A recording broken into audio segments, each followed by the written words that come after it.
What's up, everybody? This is Dr. Zeb, and welcome to the Rehab Christian Center Sunday morning virtual experience. I am delighted to be with you, and certainly hopeful and prayerful that your week and weekend has gone well, that things are well with you and your family and loved ones. And just grateful that you've tuned in for the second Sunday in January. I was about to say February, but it almost feels like this month is flying by already. Like it's too much going on. I can't speak for anybody else, but Dr. Zeb is exhausted. All right, I am exhausted. But nevertheless, it is good to have you with us. We are only on Facebook and YouTube today. You guys know how Instagram gets down when we try to do things or different things. And so I am so sorry for those of you that typically tune in via Instagram. But I'm certainly hopeful that you are jumping on right now, Facebook, YouTube, to check us out. And as I've vowed for the last couple of months, we're going to do more things in the future strictly on YouTube. I want to build the following there. And YouTube is really a platform that really seems like gives us the most flexibility in that you don't even need a social media account to really tune in to what we do. And so we want to be able to reach as many people as we can.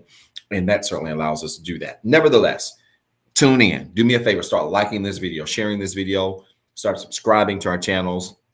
I'm going to run through the networks really quickly. I've got a powerful word for you. You're going to be glad you tuned in. But I'm going to be real fast. I got my hourglass this morning. I'm going to be really fast. My daughter has a gymnastics meet today. And so it's been a busy weekend for me with my kids in sports. But, I made that commitment to you all last year that really I want to make sure that I'm present and available when they're doing these great things. These are years that I know one day I wish I had back. I wish they could stay small forever. But nevertheless, I appreciate you all allowing me to be a father. That means a lot to me. And on top of just being able to have the opportunity to minister and share with you. So let's run through the networks. Facebook, good morning to you. It's good to see you virtually. If you are tuned in via Facebook, do me a favor, hit that like button. If you really enjoy this broadcast, I want you to hit the like button, hold it down to a love button, and then hit that share button, hit the @ symbol, tag 5 people, tell them to tune in. Do that for me really quickly. Really appreciative of those of you that are tuned in on Facebook, our moderators as well that are on Facebook, and even our Instagram moderators that are on different networks today. Thank you so much for all of your hard work. Thank you all so much for tuning in and for being a part of this broadcast this morning. So good morning, Facebook. If you haven't already, looking now, I see many of you are going to go ahead and start saying good morning in the chat area. If you haven't already, make sure you do that. Say good morning in the chat area and then hit that @ symbol. I need everybody that's tuned in right now or everybody that will tune in later to hit that @ symbol, tag 5 people, tell them to tune in. You might be watching the replay right now. If you are, I want you to just hit that @ symbol and share this video with 5 people and tell them to go watch this video. We've got a powerful word for you today. So good morning, Facebook. YouTube, good morning to you. Those of you that are tuned in via YouTube, thank you so much for tuning in. You can find us on YouTube at the REHABCC. That's at the REHABCC on YouTube. You can find us there. And I want to challenge all of you to find us on YouTube, subscribe to our channel, like this video. And then I want you to hit that share button and share this video. You can share it onto your social media feed. If you've just got an old-fashioned email address, you can email this feed or this link to someone right from YouTube. But we want you to tune in, share this video, tell somebody to tune in, let them know that the Rehab Christian Center, a hybrid ministry, is on the air. And we are just excited to be here this second Sunday in January 2022.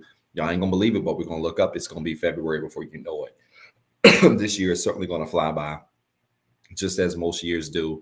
And so I certainly hope you all have been taking advantage on this 9th day of January, really been taking advantage of the beginning of your year and really getting your year off to a tremendous start. That you're making things happen in your life, that you're going after goals, that you are setting high expectations in your life. And I want you to know that things are going to work out well. Great things are going to happen for you. Great things are going to happen for your family, and great things are going to happen for everyone and everything concerning you. And so I'm grateful that you are here. Listen, while you are sharing this video, do me a favor. I want you to make a note. And I didn't mention this on Bible study, I don't believe. And though I think I briefly mentioned it when we did our virtual life study Tuesday, our vision board party. Really want to shout out Sister Michelle and Sister Nikki for leading us in that session. Just a powerful time. But it hit me this week to make sure that I reminded you to choose one word. You need to choose one word that you're going to focus on for this year. I think I finally come to the conclusion of what my word is going to be. But I want you to choose one word. We do this every year that you're going to focus on for throughout 2022, and let that be the focal point of your year. You can include that word on your vision board. I'm sorry. You can include that word on your vision board. You can include that word on your refrigerator. You can put it wherever you need to. Your cell phone, your social media profile, doesn't matter. But we want this word to be in front of you just as your vision is, so that it becomes the focal point of your year. We do this every year because it is so important that you just really zone in and lock in on one thing versus being scattered all over the place. We want you to set goals for your life this year and expectations for your life this year that are really locked and fine-tuned. So make sure you choose your one word. Whatever your word is going to be, choose that one word and focus on that word for 2022. Listen, y'all, like this video, share this video, start subscribing to this channel if you haven't already. Tag 5 people. I'm getting ready to get into the declaration. Let's get this party started. I'm ready to get into this word today and share with you a very powerful word that I know is going to bless you. And so let's walk through the declaration. If this is your first time tuning in to the Rehab Christian Center, or this is not your first time tuning into the Rehab Christian Center, we go through our declaration every single Sunday. If this is your first time, we go through our declaration every single Sunday. Many people ask, hey, what does Rehab? Did y'all hear that smoke detector? I know Sister Carissa Martin is going off and talking junk behind my back. Hearing that smoke. Did y'all hear that just start when I got on the broadcast? See what I mean? It's the devil. The devil with a B is busy. Anyway, every single Sunday, we go through our declaration. Many people ask, what does Rehab stand for? Well, it's an acronym. It's a 5-word acronym: restore, evangelize, hope, alternatives, breakthrough. It is the 5 pillars by which our ministry functions. And so we go through this declaration every Sunday. Why? Because we believe in the power of life and death that is associated with the things that we say. It's one thing to say words, but it's another thing to say words, believe those words, and those words really connect with your spirit or your energy. Then they morph into something else. And so this is why it's critically important that you watch what you say, watch what you speak over your life. And so we do this every Sunday. Why? Because we conclude the weekend with our declaration, but we begin a new week with a declaration of what we expect to happen in our lives. And in doing so, we are also reflecting the pillars by which our ministry operates. And so whatever you're doing, you can be driving, you can be in the pool, you may be working out, got your headphones in. But I want you to repeat this declaration with me. I read it and I read it slowly and pause so that you can have an opportunity to say it with me. All right, so let's go through the declaration together. Say it with me. Restore. We declare that everything that is broken, lost, hurt, or destroyed that belongs to us and has been designed by God is restored. My faith is restored. My joy is restored. My mind is restored. Even my lost time is restored. I am no longer broken. The fact that I'm alive means I have another chance. My faith has restored me. And right now, his love is making me whole. Evangelize. Say it with me. We declare that God helped us so we can help somebody else.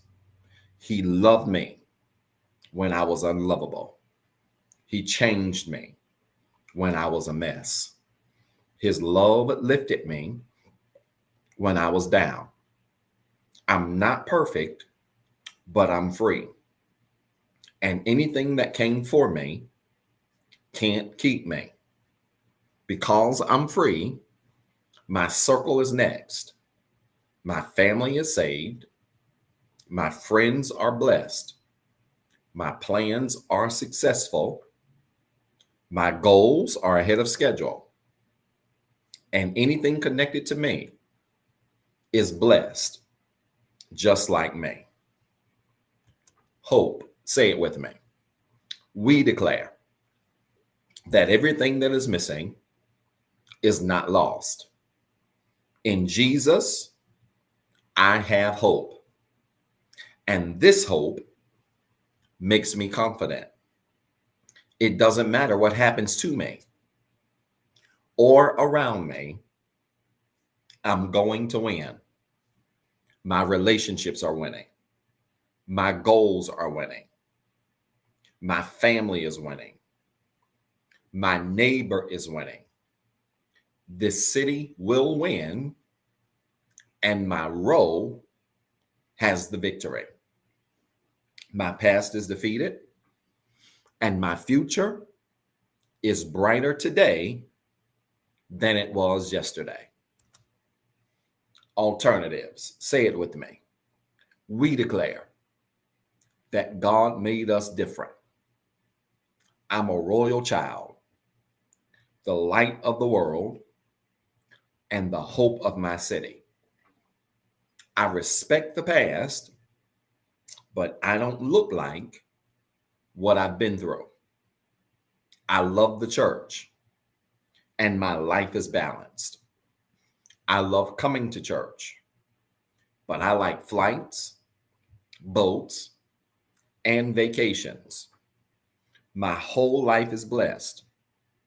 I am the head and not the tail.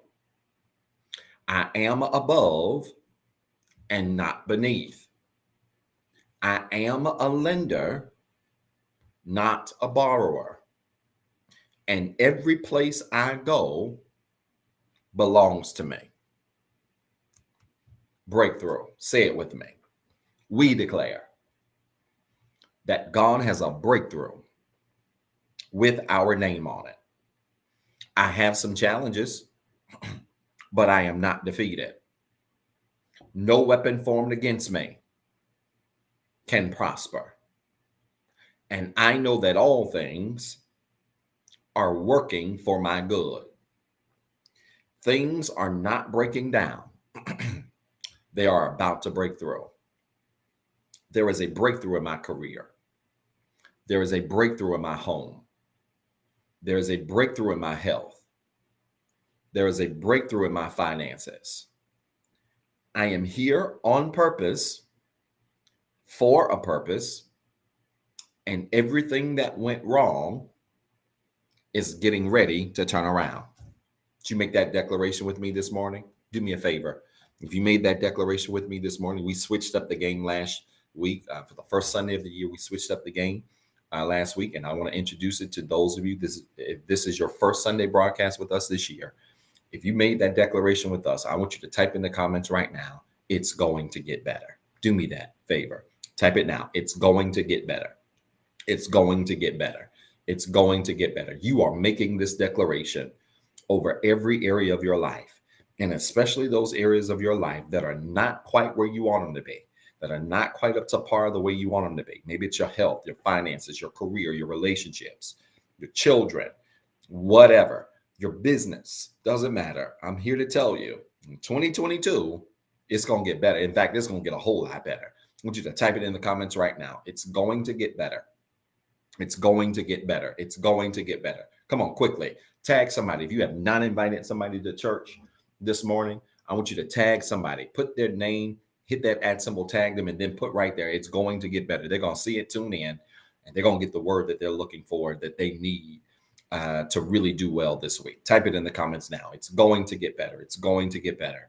It's going to get better. Listen, I'm ready to dive into the word. Let's talk about this today. I am teaching from the subject, nothing is off limits. I want you to put it in the comments now. This is going to be real good, and I got to give it to you in about 40 minutes somehow, 45 minutes.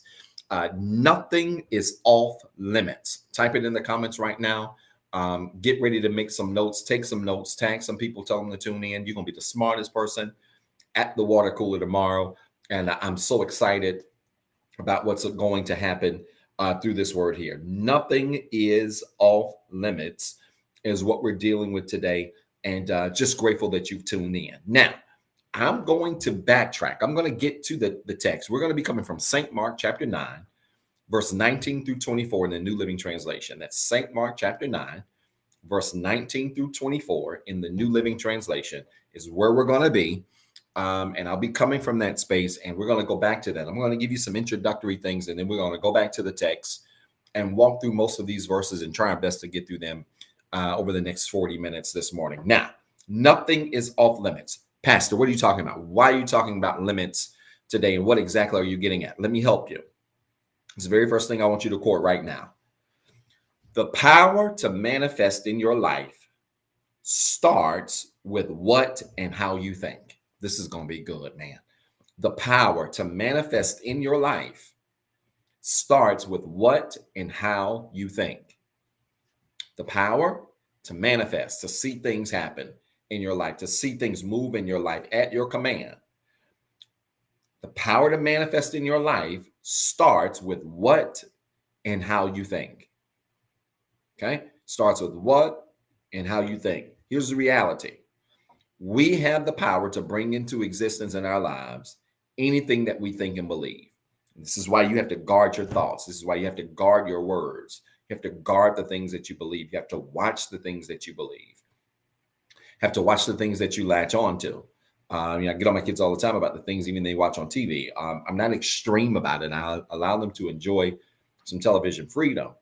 But even certain things you watch on TV can then be distractions or impact your ability to manifest certain things in your life or experience certain things in your life or become impediments to the point where it keeps you from experiencing greater things in your life. So we have to understand that we possess within us the power to bring into existence anything that we think and believe. And oftentimes our thoughts and the things that we believe are directly connected to the things that we allow into our spirit, things that we allow into our spirit through television, through our phones, through our interactions with others.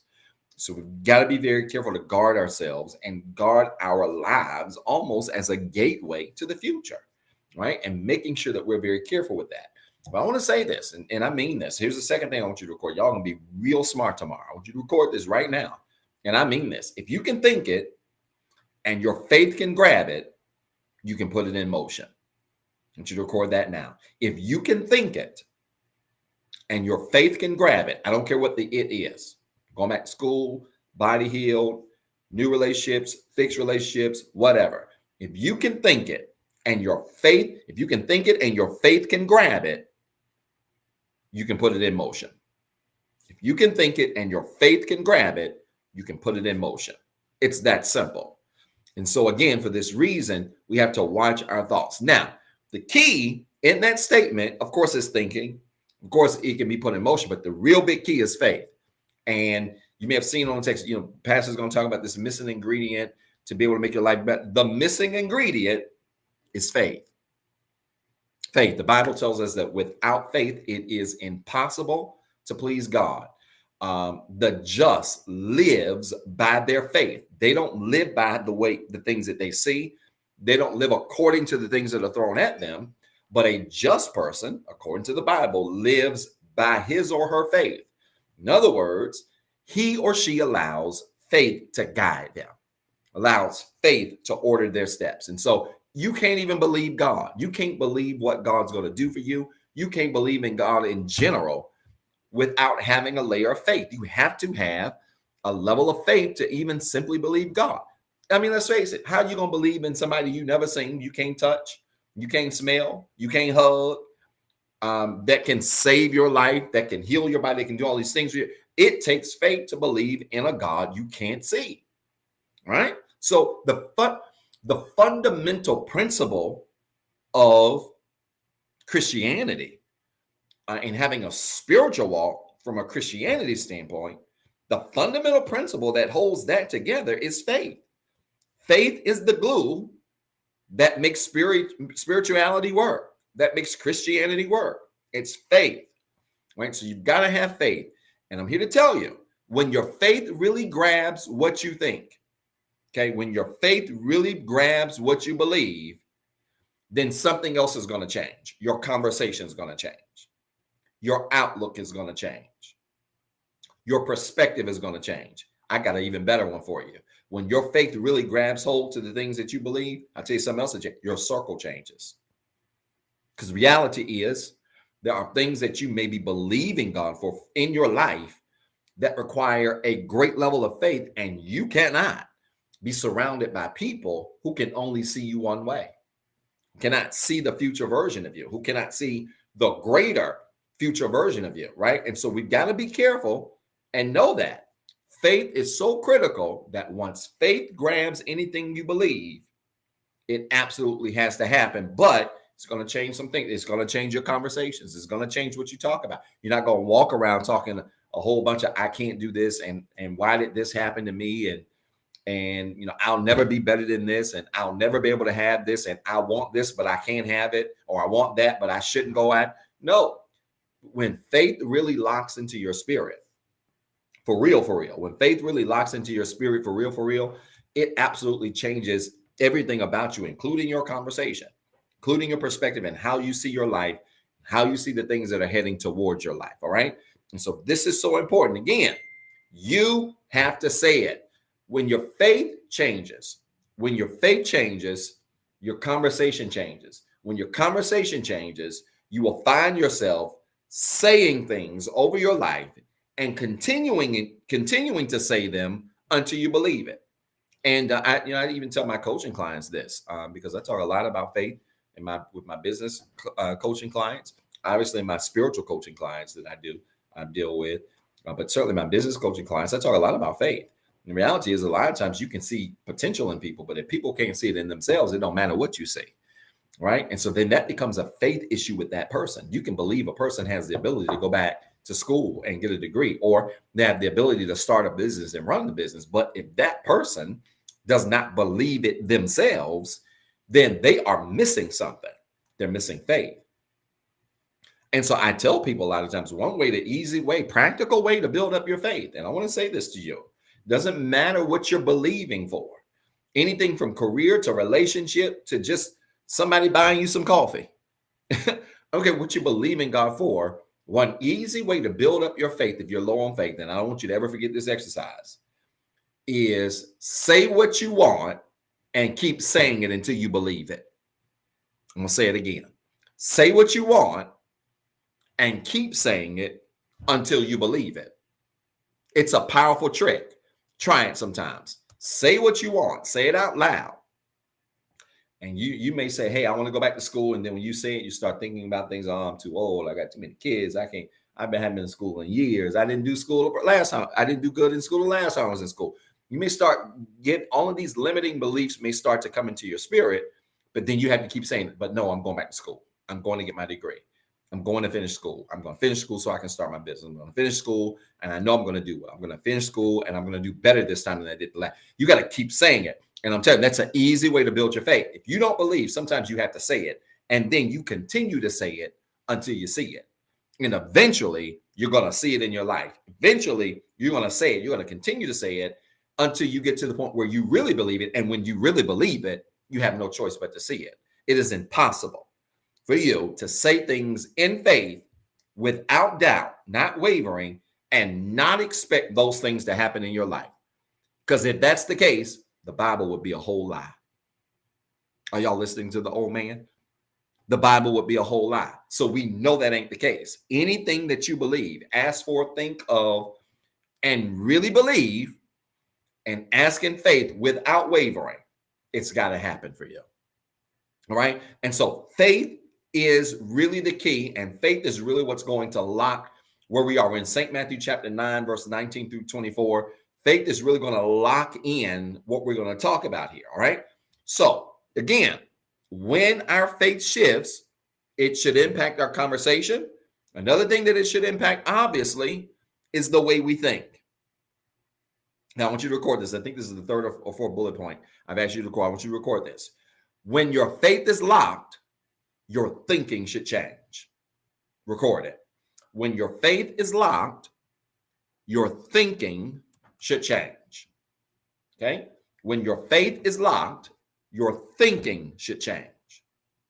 Doesn't necessarily mean your circumstances are going to immediately change. Your faith can be locked, but your circumstances may still look like what you don't desire. You got to keep your faith locked.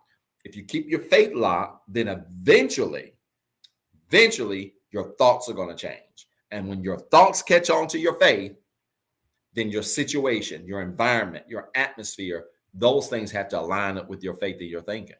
They have to align up with your faith and your words, right? They have to, your faith, your words, your thoughts, when they all really connect.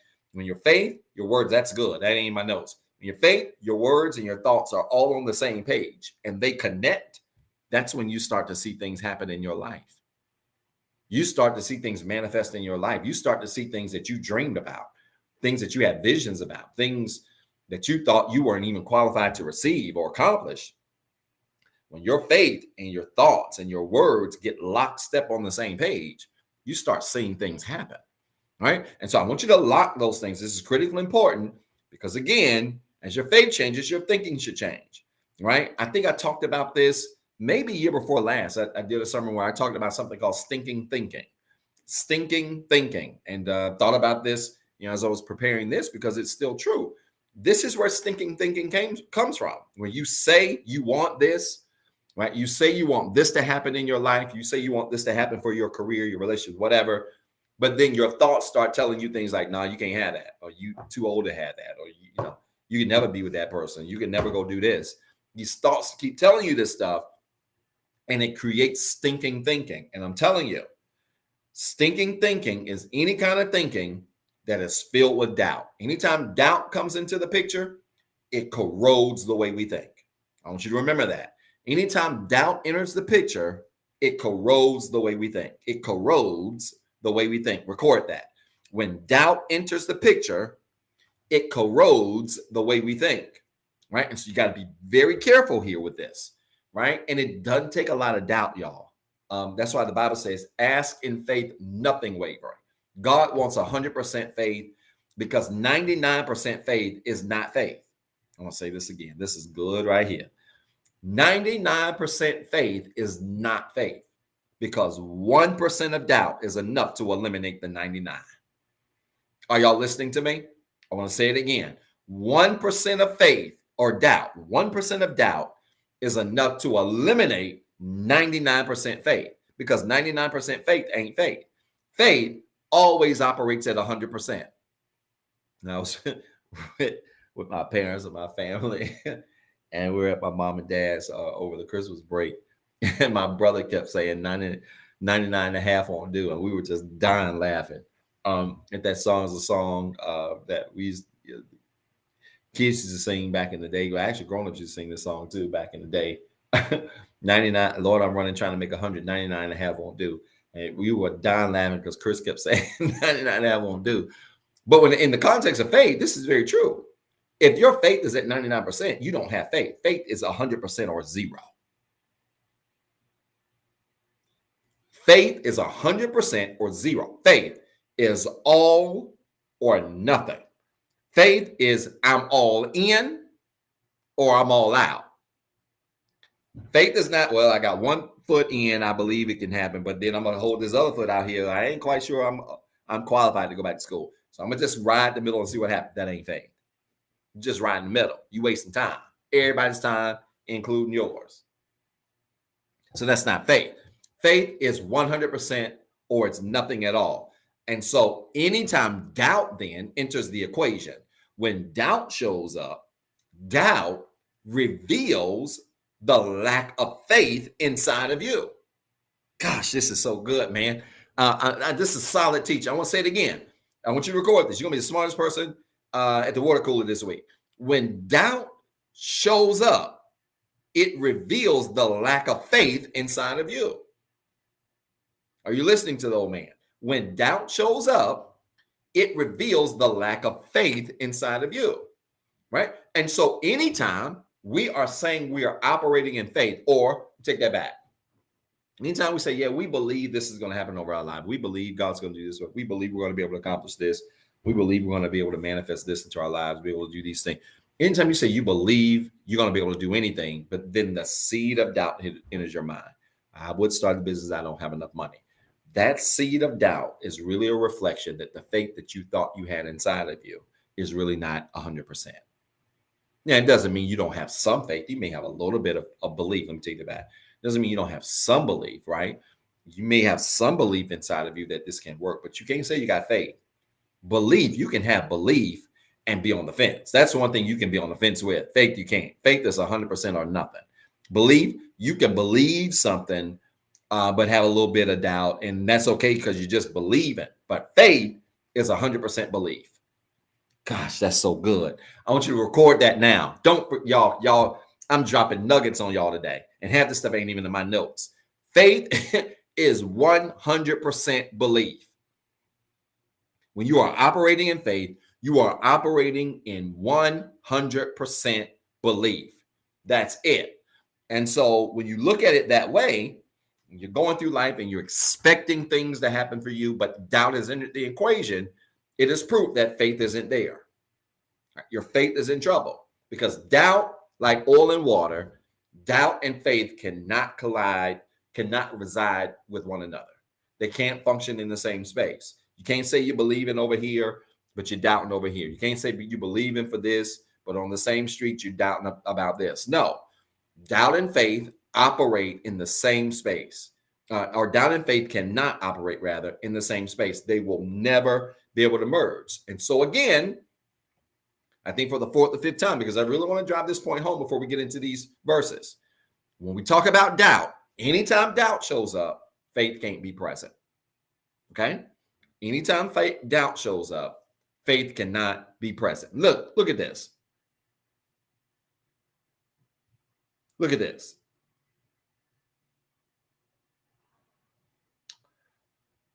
When it comes to, because I'm getting ready to go to St. Mark chapter 9, verse 19, but before I go there, when it comes to faith and doubt, let me just say this really quickly. When it comes to faith and doubt, what we believe, allowing a little bit of doubt to come in and how that little bit of doubt can then destroy all of our faith, I want to say this. The reason why faith becomes such a great challenge for people when it comes to the things they desire for their lives, when it comes to the things that they are believing to happen in their lives, the reason why faith is such a challenge for people is because most people are so busy looking at circumstances, so busy looking at their surroundings, so busy looking at the odds that are stacked against them, so busy looking at all of these things. Here we go. Instead of just focusing on where you are and allowing God to work out what it is that you need.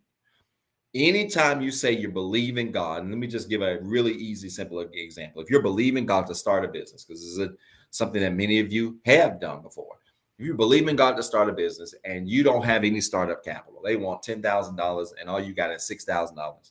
You got to come up with $4,000. You got to do it in 15 days in order to start the business, start it off right.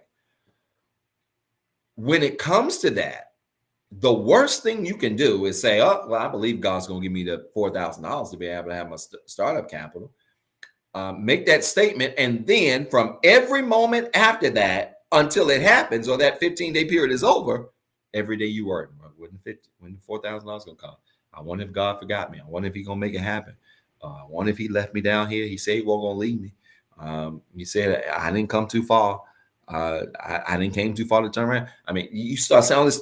But what you're doing is you're not living in the moment. Here's what you need to do. You believe God for anything, ask him. Ask him for it. Believe that he's going to do it. If you don't even initially believe when you ask, keep saying it, right? I said this to you earlier. Repeat it. Repeat this to help reset your thinking, to help reset your core beliefs until it really settles in your spirit. And then once you know it's settled, you got to walk around and act like it's done. You got to live in the moment. So stop worrying about the $4,000 that you need over the next 15 days to close the business. And what you need to do is ask God for it, believe it, let it resonate with your spirit. Make sure your energy puts all kinds of energy on top of your words. And then once you know that you said that and you believe that God's going to do it, live in the moment. Start living. Enjoy your life. Enjoy the things that are going on. Some of you are going to let life pass by you because you're so focused on what you believe in God for that you're not just living in the moment. Okay? Living in the moment, right? So I want you to focus on living in that moment and focus on where you are right now. Never question what God's going to do for you just because of where you are, right? Focus on where you are. Stay in the moment. Live your best life today, even if you don't really feel like it's your best life and you're believing God to give you a better life. You got to learn how to live and seize the moment that you're in and be grateful in that moment. You all know what I feel and how I feel about the word gratitude. Gratitude is just such a powerful word because it says, I appreciate what I have. Yeah, I appreciate where I am. I appreciate this moment. That's what it does. And when we show that we are appreciative of the moment we're in, when we show that we are appreciative of the moment we're in, we get more moments like that. When we show we are appreciative of the situation, of the money that we do have, even if we didn't hit that $630 million jackpot that I know y'all played. Even if you didn't hit that jackpot, if you show God that you are appreciative of the money that you got, what does he do? He gives you more of what you got. Gratitude is such a critical thing. And so, again, I want to challenge you all to live in the moment. I want to challenge you to not focus and worry so much about the things that you prayed about that you need God to do for you. Don't seem like he moved and ain't nothing happening. Get out of being distracted and pulled into the future and embrace where you are now. And as you embrace where you are now, God then will make where you are more comfortable while he's behind the scenes working out your situation. Does that make sense to anybody? Y'all do me a favor. If you ain't like this video, share this video. I want you to do this right away. We're getting ready to get into it. St. Mark chapter 19. Look at this. St. Matthew chapter 19. I'm about to make some of y'all real mad real quick. And then I'm going to go through these verses real fast and I'm done. Y'all give me about 15 more minutes. I think I can make it happen. 10, 15 more minutes. St. Matthew chapter 9, verse 19, New Living Translation. All right, I want you to get it and follow up with me. Look at this. It says this, verse 19. Jesus said to them, you faithless people. Here we go. He coming right out the gate talking about how their faith is whack.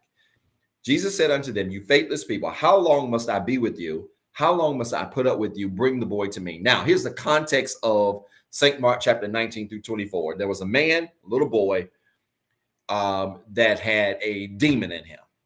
And Jesus gets frustrated because he shows up and he gets frustrated because they ain't doing nothing to pray over the boy, to pray the demon out of him, to handle the situation. They're waiting on Jesus to show up so he can do it. I want you to record this. This is going to blow your mind. You ready for this? Watch. Record this. When your faith is right, you don't need to see Jesus in your situation. Ooh, this is going to challenge some of y'all until I explain it. Because some of y'all are like, what? Hold on. I don't need to see Jesus in this.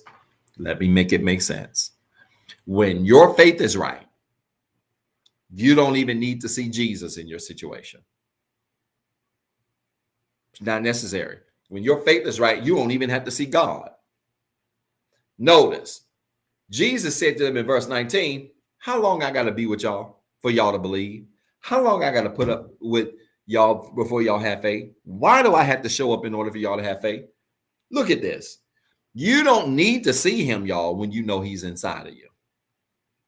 And this is for all of you that say, hey, I would believe that I can start this business, but I keep looking at my bank account and my bank account savings average is $19. It ain't no way the bank gonna approve me for this. Let me tell you something. If that is the case, and if you're thinking that way, then God is obviously not inside of you. God's inside of you, even if the odds are stacked against you. If God's inside of you, you don't have to see you could care less about the circumstances because you know God's already with you. Does this make sense? Because you know God's already with you, the circumstances don't even matter. You don't even pay attention to the circumstances because you know he's inside of you. And let me give you a Bible. Ready? Greater is he that's within us than he that's in the world. Which means when God's inside of you, circumstances don't even matter. You don't have to panic. You don't have to pick up the phone and call Jesus. You don't have to sing Jesus on the main line, tell him what you have to do, none of that. Doesn't matter what the circumstances are. As long as he's inside of you, you have everything that you need in order to use your faith to move beyond situations that are hurtful, to move beyond situations that are harmful. All right? So that's so important. You don't have to see him when he's already inside of you. If he's already inside of you, you don't need to see him because you know he's there. And so this is what he's fussing at the men about. He walks in his house, boys even possessed, and he like, what y'all waiting on me for? Why y'all need me to show up if I'm inside of you? If my spirit dwells inside of you, why are you waiting on me? And this is for all of y'all. Let me go ahead and get in trouble real quick before I go to the next verse. I know I'm going to get in trouble here. I was telling somebody this week, and it really feels so great, y'all. I ain't going to lie. This really feels so great. There was a day where, and I'm just going to be transparent. There was a day I can transparently and honestly admit that I felt like I had to be everything to everybody. Anytime somebody needed something, I had to be it. Anytime somebody called, I had to jump and say how high. Anytime somebody reached out and said, I need your help, I had to stop everything I was doing to go see about them. And then this thing hit me over this pandemic back in 2000. This thing hit me like a sack of bricks. And let me tell you what it is. What hit me back in 2000 is this. At the end of the day, if you got Jesus, y'all ain't got to wait on me for nothing. That's prayer. That's, whatever you might need your pastor for, you ain't got to wait on him. And Jesus made this real clear. What y'all need me for if my spirit is inside of you? Now, again, doesn't mean that we eliminate the need for a pastor. Pastor not useful. Not saying that. What I'm saying is many of you won't do little things waiting on people to approve you when Jesus is inside of you. If he's inside of you and he's on board, it's got to work out. And even if it doesn't, you can't drown because he's on board. You can't sink. Why? Because he's on board. You can't go under. Why? Because he's on board. And that was Jesus' point. Y'all worried about this boy. I'm inside of you. Let me make it make sense and put it in today's vernacular. Y'all worried about the doctor's appointment, but I'm inside of you. And when you're sitting on the table, I'm inside of you. Does that make sense? Y'all worried about where the money's going to come to start the business when God is saying, when you go to the bank, remember, I'm inside of you. You ain't got to call me and beg me and cry for me to show up and God, meet me at the bank this morning. Hi. God, make sure you meet me there. Hi. So that they give me the loan. Hi. God, something's wrong, man. God, make sure show up at the doctor so everything will be all right. Hi. God, and then if y'all can't hi at God, what y'all do? Y'all call me. And if you don't reach me, you got to add to a pastor. As if pastor ain't working 5 jobs right now, literally working 5 jobs. I got that many vacancies on my 9 to 5 pastoring. I got 5 jobs right now. So y'all call Pat. I ain't heard from pastor. Oh, I ain't gonna be able to make this. I ain't gonna be. Pastor got to call. No, if the Spirit of God is inside of you, like you claim he is, take the Lord. The old folks used to sing song. Take the Lord with you everywhere you go. Take them with you. Yes, ain't nothing wrong with wanting your pastor's blessings. You should. In mostly all things, you should.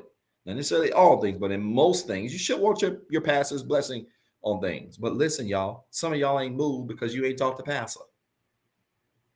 Some of y'all think no, doesn't work that way, right? So if he's inside of you, he's going everywhere you're going. And so you don't have to go to the doctor and panic. You don't have to go to your lawyer's office and panic. You don't have to go to any of these places and panic. Why? Because you are taking God with you. Look at this. St. Mark. Is this blessing anybody? Y'all tag share this video. If you haven't already, tag share 5 people in this video. Tell them to tune in. If you're watching the replay, go ahead and hit that @ symbol in the comments and start tagging people now as well. Tell them to jump on. I know this word is blessed. This is a rich word right here. This is a rich word. Look at this. St. Mark chapter 20. I'm almost done, y'all. St. Mark. What did I say? Yeah. Sorry. I got lost in my own notes. St. Mark chapter 20, verse 20. I'm sorry, St. Mark chapter 9. I knew something was off. St. Mark chapter 9, verse 20 through 22. New Living Translation. I should have brought me something to drink in here. My throat is dry. St. Mark chapter 9, verse 20 through 22. New Living Translation. All right, not St. Mark 20, St. Mark chapter 9, verse 20 through 22, New Living Translation. Look at this, verse 20. So Jesus complains, like, what y'all doing? What's y'all problem? Move out the way. So look at verse 20. So they brought the boy, but when the evil spirit saw Jesus, it threw the child into a violent convulsion, and he fell to the ground, writhing and foaming at the mouth. Okay, so the little boy who had the demon sees Jesus, and the demon went off in the boy and starts showing his tail. Okay, look at verse 21. How long has this been happening? Jesus asked the boy's father. He replied, since he was a little boy. Look at verse 22. The spirit often throws him into the fire or into water, trying to kill him. Have mercy on us and help us if you can. I want you to record this, because these are this is the boy's father talking to Jesus. He explained to him how long his son has had to deal with this. I want you to record this. All right, record this. An uncertain mind will never produce what it wants. This is so powerful. An uncertain mind will never produce what it wants. I don't care what it is. Relationship, business, going back to school, new car, new job, new house, whatever. An uncertain mind, if your mind is uncertain regarding the things that you want, you will never receive them. You'll never receive them.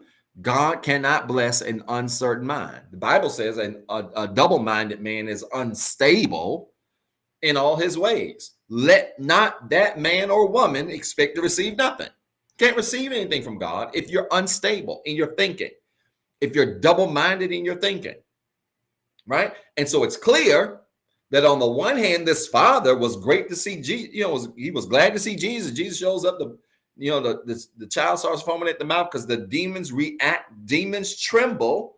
Come on, Bible. Demons tremble at the name of Jesus. So it's not unusual that the demon in this boy would see Jesus and then start throwing a fit. Here's the problem. Jesus shows up. When Jesus shows up, he gonna make demons tremble. But you gotta believe. You gotta believe. And this boy's father's belief, this boy's father's belief was wavering. It was all over the place. I'm glad to hear Jesus, but he's been dealing with this since he was born. Jesus, I'm glad you're showing up, but he's always doing this, and we don't know what the problem is. We hope you can fix it. Hope is not belief. Okay? So you've got to be very careful here. Now, would you record this? When your mind is not certain, your language will be impacted. When your mind is not certain, and I gave you James, I think it's James chapter 1, verse 7 and 8, I believe. Verse 7, 8, verse 8. James chapter 1, verse 8 says, a double-minded man is unstable in all his ways. Let not that man, again, expect to receive nothing. But here's the thing. Even if we know that to be true, understand this. Your mind can't produce solid things, again, when it's filled with doubt. Y'all have to take the doubt out of your mind. I don't care what it's about. Right? I keep giving y'all, the same examples: relationships, homes, careers, business. I don't care what it is. Fill in the blank. Your mind is not going to function well if it is not filled with the faith and the confidence to believe that God's going to do what it is that you ask for. And if you unstable, if you wavering, if you all over the place, if you believe one day, you sad the next. If you believe 1 hour, you crying the next. If you on cloud 9 one day about it, and then the next day you on cloud 2. I ain't saying that ain't normal. It's possible, especially in the beginning. If you're really just starting to believe for something, it takes you some time to get the doubt out of your system, to get the lack of faith out of your system. It takes some time to get that out of your system. So I'm not talking about in the beginning, but some of y'all now, come on, y'all keep it honest with me. Keep it honest with me. Some of y'all been asking for something for 2, 3, 4 years, and you still going back and forth between whether or not you believe and you doubt. And I'm here to tell you, while I can't give you a time limit on how long it's going to take for you to ask or how long it necessarily takes for things to happen in your life that you believe for, one thing I can tell you is this: I don't care what it is. If you've been believing God for something for 4 or 5 years and you still back and forth, it's year 5, and on Monday you feel great, Tuesday you feel bad about it, but Wednesday you feel great, Thursday you feel bad, you still back and forth like that, you don't believe. You need to go back and start over. And before you start asking God for anything, to do anything for you, you got to start with the prayer that the disciples gave to Jesus. Listen, I believe you, but help my unbelief. It's a powerful prayer, because the disciples looked at Jesus and said, listen, we believe you, but we need you to do us right. help the areas of our lives where we don't believe. And many of you have that same prayer. You have that same need, rather, for that same prayer. And that is, God, I believe you. Like, I believe in you. I believe you can do all things. I believe you can do all things, but I need you to help with my unbelief. I need you to help me on my days where it don't make sense and I really start sulking in that. I need you to help me on those days where, I get down in the dumps because I've been waiting a long time. I need you to help me with that. Okay? That has to be your prayer. All right? That has to be your prayer. Because again, if you're going to be double-minded, you're going to get unstable. And if you become unstable, I'm just telling you, you're believing in vain.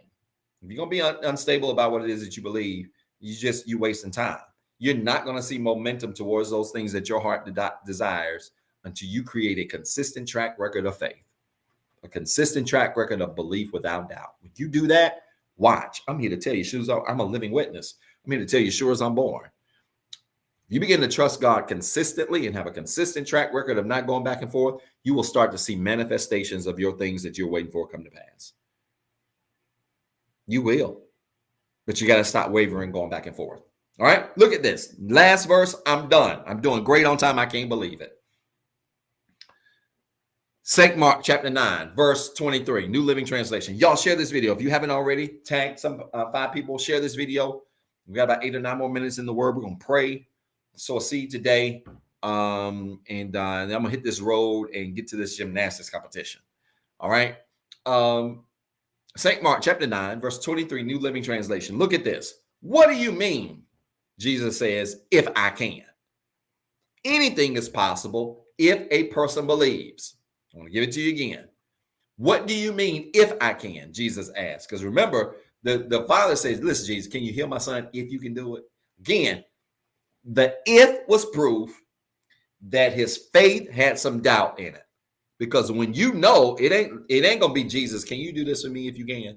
No, it's gonna be like, Jesus, I need you to do this, and I know you're gonna do it. It ain't gonna be if, it's gonna be I know. Yes, the language matters. Your wording matters. You ain't gonna say to Jesus, heal my body if you can. No, Jesus, I need you to heal my body, and I know you can do it. In fact, I know it's already done. You're waiting on my faith to catch up. You gotta start talking like that. That's how I talk to him. I don't know how y'all talk to him, but that's how I be talking. Look, God, I need you to do this. And listen, I can't even front. I know you already done it because all you said is all I gotta do is ask for it. And I've been asked for it. So I know then if I've been asked for it and it ain't happened yet, you waiting on me. But listen, your boy is back. You ain't gotta wait. I believe. I ain't got no doubt. Make it happen for your boy. And you got to keep saying like that and talking like that every single day and believing, and watch God begin to answer your prayers as only he can. Listen, I want you to record this. You ready? Record this right now. Anything can happen. And this is where we get to our topic today, because this is what our topic is all about. When we talk about nothing being off limits, I want you to record this. Anything can happen if your mind truly believes it. Anything can happen if your mind truly believes it. Anything. I don't care what it is. I don't care what you believe in for. I don't care what it is that you're seeking from him. I'm here to tell you, literally anything in your life can happen if your mind truly believes it. Your mind got to believe it. Your mind has to believe that it's possible. And if your mind believes that it's possible, I'm telling you, it's going to happen. And when I say believe, right? When I say your mind has faith, remember, go back to how I defined this earlier. When I say your mind has faith, I mean 100%, right? Because again, it's 100% or nothing. 99.5 won't do. 99.5 won't do, right? It's 100% or nothing. When your mind 100% believes something, listen, man, that's a check you can write. I don't care what it is. It can be for a relationship. It can be for a new job. It could be for God to send you an obscene amount of money to be able to be debt free, to start your business, to be able to whatever. If you truly believe it without zero doubt, I'm telling you, you have written a blank check, and it's got to happen. Stuff don't be happening in our lives because we have that 1% of doubt. And I'm here to tell you that 1% of doubt that you are operating in is enough doubt in some cases to cancel the 99. Are y'all listening to the old man? That 1% doubt is enough to cancel the 99. I got a revelation on this, and this ain't in my notes. But this is a whole word. I'm about to type. Let me put a bullet point here. Why Jesus? This is crazy. Went after the one. We know the parable of Jesus where he's talking to the disciples. It says if a man has 100 sheep and 99 of them go and one goes astray, what will he do? He'll leave the 99 and go after the one.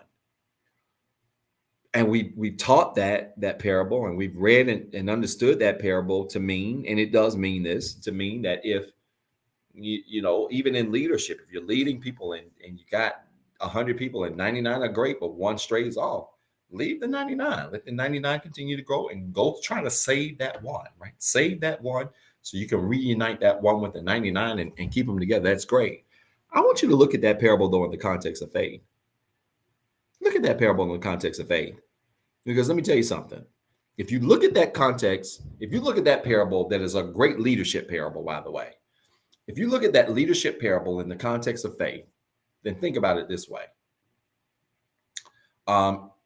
If you have one person leave and you got 99 that are staying together,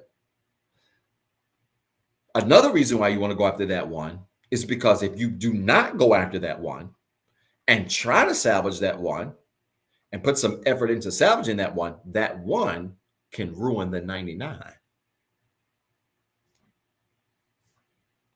I feel like I'm speaking over y'all's head today.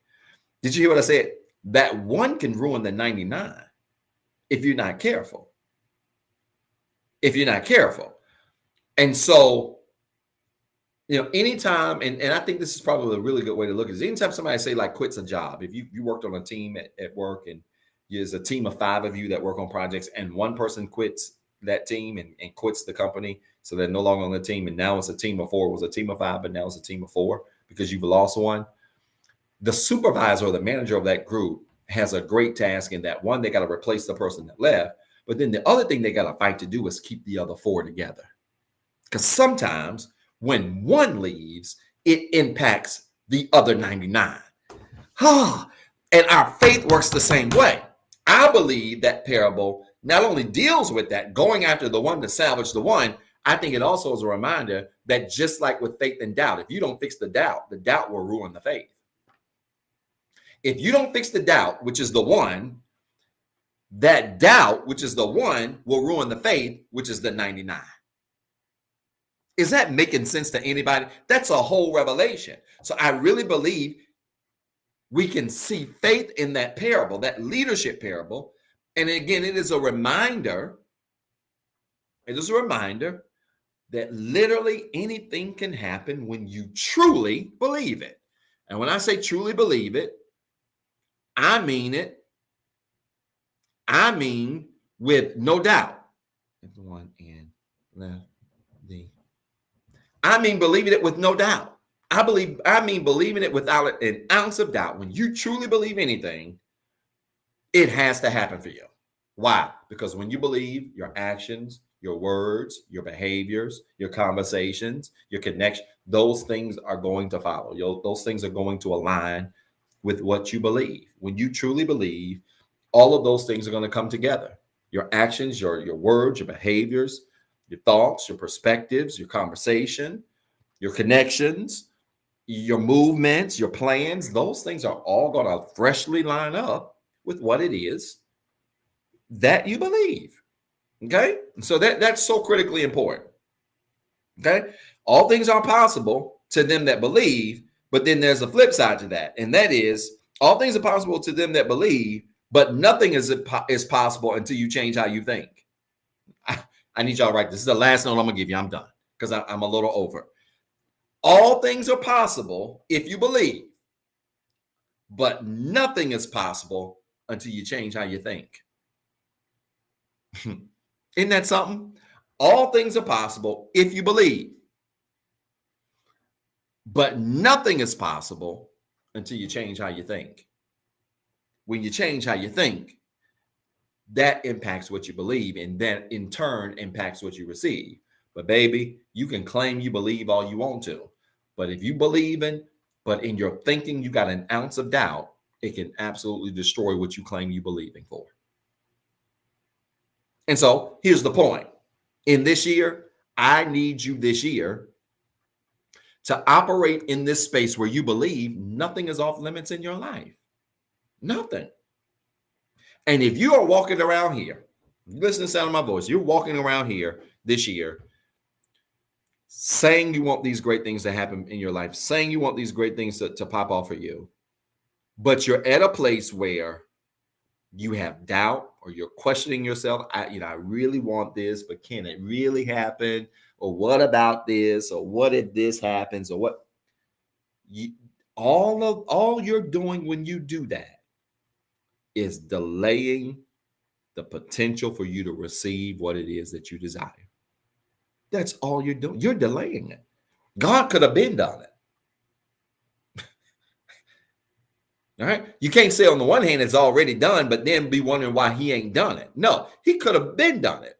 A lot of times his timing is delayed, not because of his ability, but because of your faith. His timing is never delayed by ability. He's a God that does all things and does them well. Y'all listening to the old man? Are you listening? Sorry, I had to holler one time. Are you listening? Are you listening, old man? All right. So things a lot of times that happen have little to do with ability and got everything to do with the fact that you are walking in doubt and unbelief. And until you correct those things, you can't operate in this attitude that I would call where you literally say nothing is off limit. I'm gonna tell y'all about Pastor. Pastor got a serious attitude right now where I literally believe anything I want, I can have. That's anything. I don't care what it is. If I want it, I can have it. How much doubt? Zero. Zero doubt. If I want it, I can have it. And even if it initially comes to my mind, hey, I want this, and there's some things that could possibly find it that might try to create seeds of doubt, I keep repeating that I got it until those seeds of doubt go away. And then I'm telling you, that stuff comes into motion. I'm saying you got to adopt the same attitude. When it comes to your life, there is literally nothing off limits. There is nothing you can't have. There's nothing you can't pray for. There's nothing that God won't do for you. There's nothing that God won't make happen for you. If you would just really operate in a place where you say, because of who I serve, because of who I claim is inside of me, there's nothing off limits for my life. Did this bless anybody today? Come on, y'all. Don't play with me. Did this bless anybody today? I'm telling you, that parable of the 99 and 1, that's powerful. That really just hit me just now. Like, wait a minute. That's powerful because, again, we have to operate in a space of 0% doubt, not even 0.5% doubt. I don't want you to have 0.9%. I don't want you to have 0.3% doubt.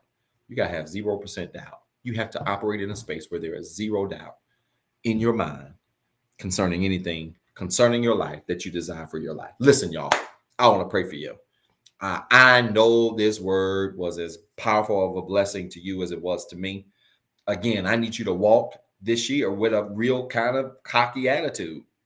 Like, ain't nothing off limits. Laughing at my son, he finished his game and he's scoring all these buckets. He's playing on 2 teams, and his 9 game got canceled because of the virus outbreaks with those referees. And he's playing 7 and 8, which is his age group. So he's playing above in his age group, and told him, after the game, how much, how well he did. Everybody walking up to him, he scored all these points.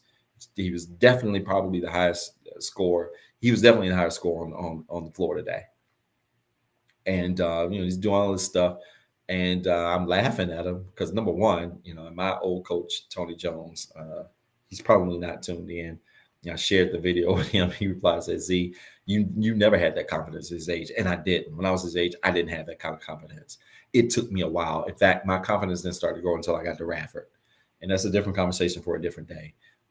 Everybody believed in me but me. That was the problem. Ability wasn't the issue. I was the problem, right? And this all connects to this faith and doubt conversation. Because again, people can believe in you, but if you don't believe in you, it don't matter. how many people believe in you. It just doesn't matter. It doesn't matter how well your abilities are either. If you don't believe in your own abilities, ain't nothing gonna happen.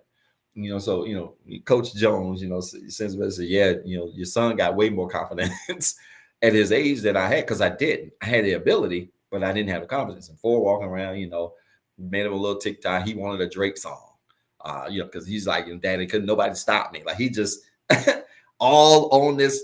But listen, y'all, that's the kind of bravado you got to have this year. I ain't kidding you. I got that kind of bravado about my life. I don't care if it's my career, my relationships, my money, my house, my dreams, my goals, my children, my aspiration. It don't matter. Whatever I want, I can get it, and I'm going to get it. It's that simple. I can't be denied. In the words of my son, I can't be stopped. Something wrong with that boy. I love it, though. Can't be stopped. You got to have that kind of bravado. And then you got to let your faith back up your words. Don't just say it. Because I'm talking, so you talking, you got to say, but look, you got to keep working on your game. You got to keep, the game's going to get harder. You got to keep working on your game. The other team's going to find out, just the coach was hollering at him, hey, stop him. He was dribbling. Stop him. Get in front of him. You're going to get a lot of that. You got to get ready for that. Right? So you got to keep working on your game. You got to keep improving, right? Let your faith continue to back up, the things that you believe. And the same thing operates in your faith walk too, people of God. You've got to allow your faith to line up with the things that you're saying, and it's got to be consistent. But that's the kind of bravado. That's the kind of energy I want you to have this year. You need to have the kind of energy, well, I'm not sure if I can have this. I want this, but I don't know if I can have it. I don't know if I deserve it. I don't know if God will do it for me. I don't know if people want me to have it. I don't know if people, This is what I want.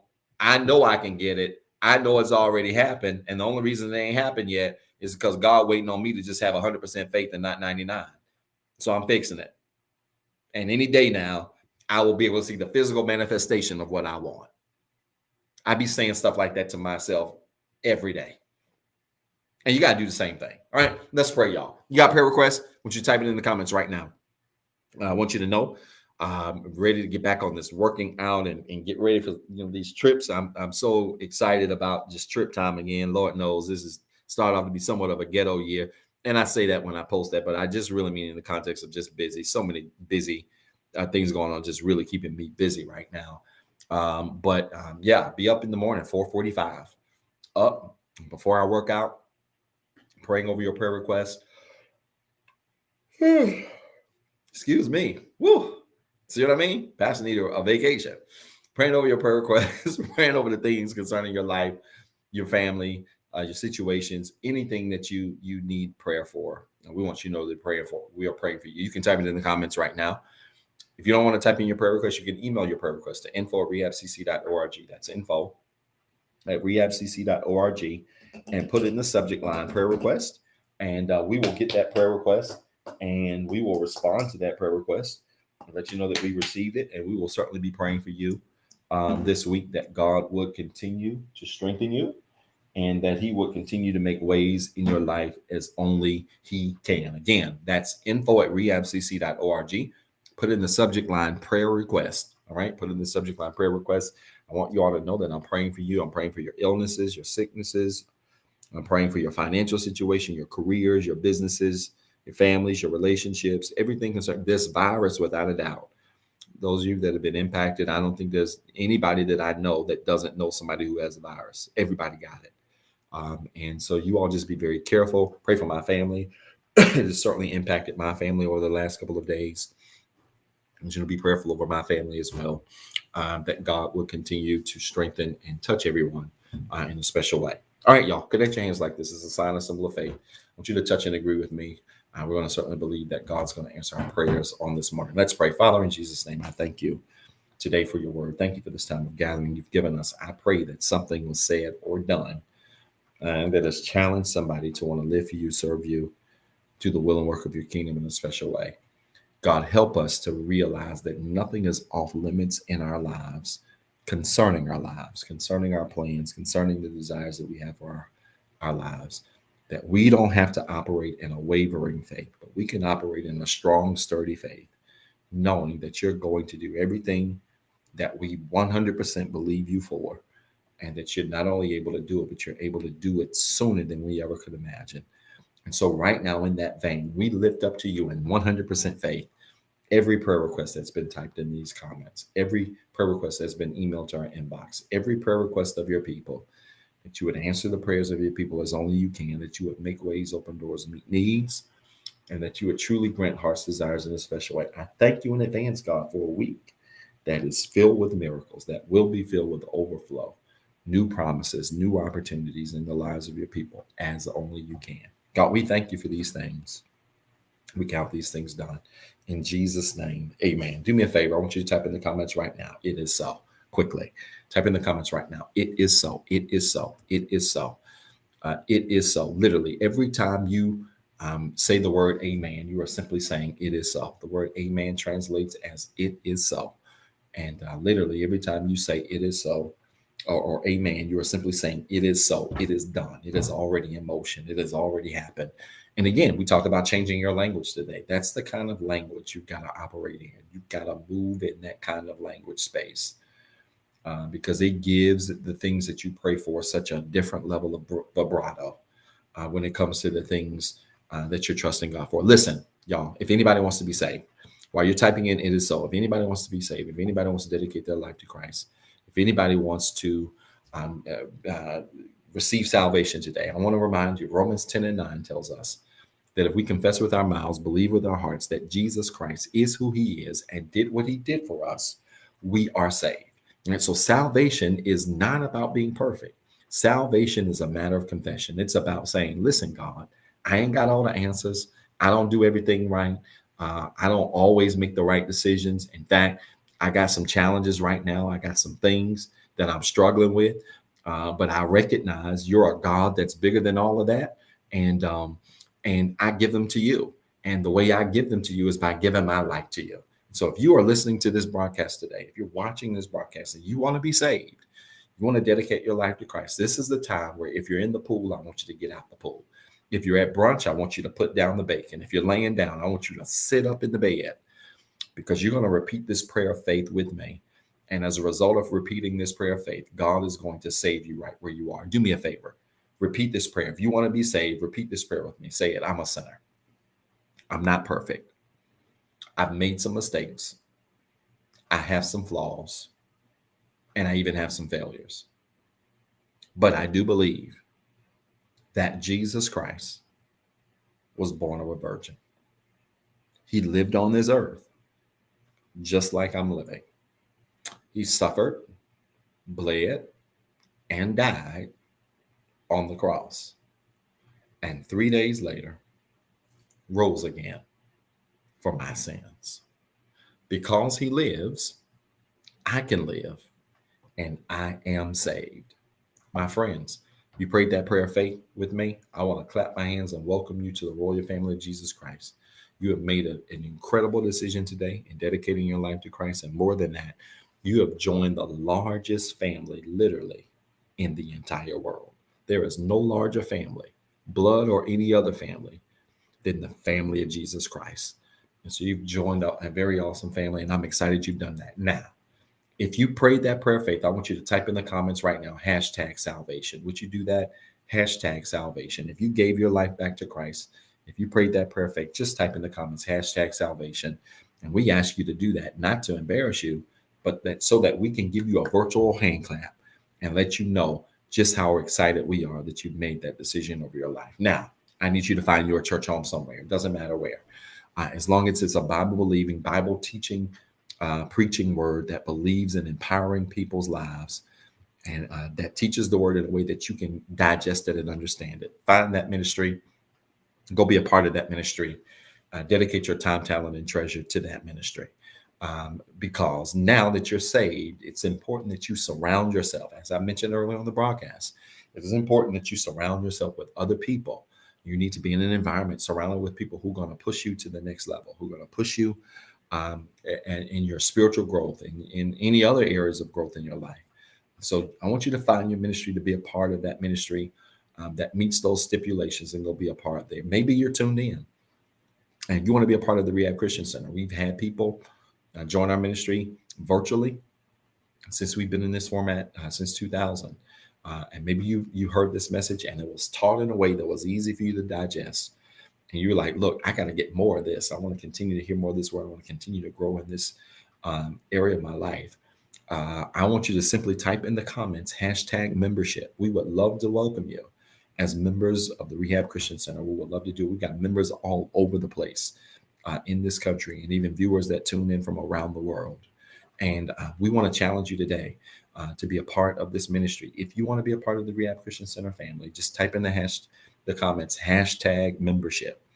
Hashtag membership. And if you do that, you're going to probably see people congratulating you. But then one of our moderators will get your information, reach out to you, and get some additional information from you. And we'd be more than happy to welcome you to the awesome royal family of Jesus Christ. All right. So again, type in the comments hashtag membership, and we would love to welcome you in. Listen, y'all, it's giving time. I want to challenge you to give. If this message, if this ministry has been a blessing to you, if this word has been a blessing to you, I want to challenge you to give. I want to thank all of you that participated in our capital campaign Sunday, last Sunday. As I mentioned last Sunday, March, April, we're looking to try to get back in the building. We still have about $4,000 worth of expenses that we have to cover to make sure that we launch in a very professional way. And so your giving goes a very long way. And so I want to thank you, or say thank you to all of you that continue to support us with your tithes, your offering, capital campaign, or any other special gifts that are requested. It is because of your giving, your faithfulness in giving, that we've been able to sustain ourselves as a ministry through this pandemic. And so I'm grateful for each of you. Do me a favor. I want you to prepare to give. Make sure you give your tithes. Make sure you give an offering today. You can give one of three ways. You can give via Cash App, $REHABCC give. That's $REHABCC give on Cash App. You can give through our website by visiting www.rehabcc.org and simply choose online giving. Again, that's www.rehabcc.org and simply choose online giving, right? And you can give right from your browser right from your browser. Or finally, you can get through cell phone. Text Rehab Works. That's two words as one word. Text Rehab Works to 88202. That's Rehab Works to 88202. And right to your cell phone, you'll get a prompt. Click on it. Click on that link, follow the instructions, and you can give right from your cell phone as well. So again, take a picture of this if you need to remember it so you can go back and give later. But I want to challenge all of you to give. And again, you can give via three ways: via Cash App, $REHABCC give, our website, www.rehabcc.org, and simply choose online giving. Or you can text the word Rehab Works to 88202 and right to your cell phone. You'll see a prompt, follow those prompts, and you can give right from your phone. And I know God is going to bless you. How? Good measure, pressed down, shaking together, running over. He's going to literally send people into your lives to be a blessing to you because of the way you have been a blessing to us. And so I'm so grateful for all of you. Thank you so much for tuning in. Do me a favor. If you haven't already, I want you to like this video. I want you to share this video on all of your networks. Make sure you subscribe to our Facebook, Instagram, and YouTube channels so that you can get all of our content, our weekly messages, sermons, Bible study, whatever it is that we have going on. You can get them there. But again, I want to challenge you to like this video, share this video, and then make plans to join me this Tuesday at 8:08 p.m. Eastern Standard Time. That's this Tuesday, 8:08 p.m. Eastern Standard Time. We'll be right back here for life study. We did vision boards last week. I will be teaching this Tuesday, and I'm excited to be with you. And I want you to make plans to join me here. And again, invite somebody to come out with you so that they can also be a part of this awesome broadcast and this word that we're going to share on Tuesday. Listen, I love y'all. I'm praying for y'all. Y'all pray for Pastor. I'm certainly praying for all of you. Those of you that are again dealing with this virus, I'm praying for you. Please be careful. Wear your mask. Keep your distance from people. Get vaccinated. Do what you have to do to keep yourself and those around you safe. And if nothing fails, we're going to make plans to see you this Tuesday at 8:08 p.m. Eastern Standard Time. Listen, I love you guys. I'm praying for you. I'm rooting for you. I want you to have a fantastic week. And I look forward to seeing you this Tuesday, 7:08 p.m. Eastern Standard Time. I'm sorry, 8:08 p.m. Eastern Standard Time, right here for our life study. And I can't wait to see you here. Make sure you invite a friend and come out and join us. All right. Have a fantastic Sunday. I'm about to hit the road. Love you guys. And I will see you Tuesday. Peace and blessings. Thank you for watching the Rehab Christian Center live experience. If this broadcast has been a blessing to you and you would like to be a blessing to our leader, Dr. Zeb Talley III, you can sow a seed into his ministry by Cash App at $ Pastor ZT3. It is our prayer that this message of hope encouraged, enlightened, and empowered you to be better. Please tune in Tuesday at 7:08 p.m. for our life study experience. And as always, be blessed and have a wonderful